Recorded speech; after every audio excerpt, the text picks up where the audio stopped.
আজকে শ্রীমদ্ ভগবত গীতাকে কেন্দ্র করে লক্ষ লক্ষ মানুষ রাজনৈতিক দলমত নির্বিশেষে, জাতি ধর্ম বর্ণ নির্বিশেষে আপনারা এখানে উপস্থিত হয়েছেন। আপনাদের উদ্দেশ্যে শত ধন্যবাদ। এটা রাজনৈতিক দলের সমাবেশ নয়, পেশি শক্তির সমাবেশ নয়, অর্থের প্রাচুর্য নয়। আমরা কয়েকজন ভিখারি সন্ন্যাসী আপনাদের আবেদন জানিয়েছিলাম, বাংলার ঘোরতর দুর্দিনে আমরা এখানে একত্রিত হয়েছি।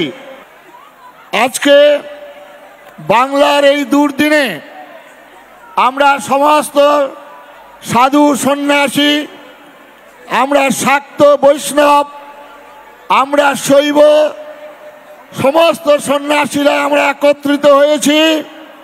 আজকে বাংলার এই দুর্দিনে সমস্ত রকম মতভেদ ভুলে, রাজনীতি ভুলে আমাদেরকে একতাবদ্ধ হতে হবে।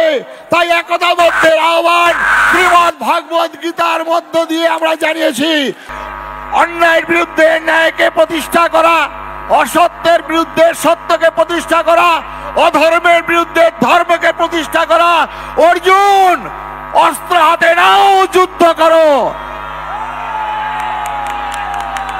নিজের রাজ্য উদ্ধার করার জন্য সেই দিন পঞ্চ পাণ্ডবরা তাদের সন্তানদের বলিদান করেছিলেন কুরুক্ষেত্রের প্রাঙ্গণে।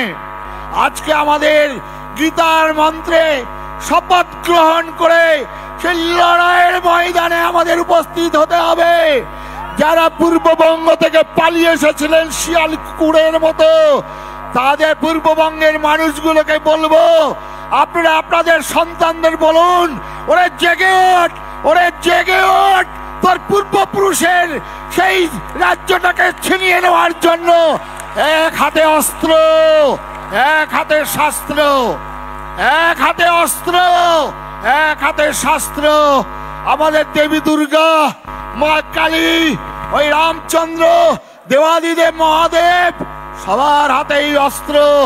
এই মহাশক্তির সাধনা করিয়া তুমি দুর্বল হইবে।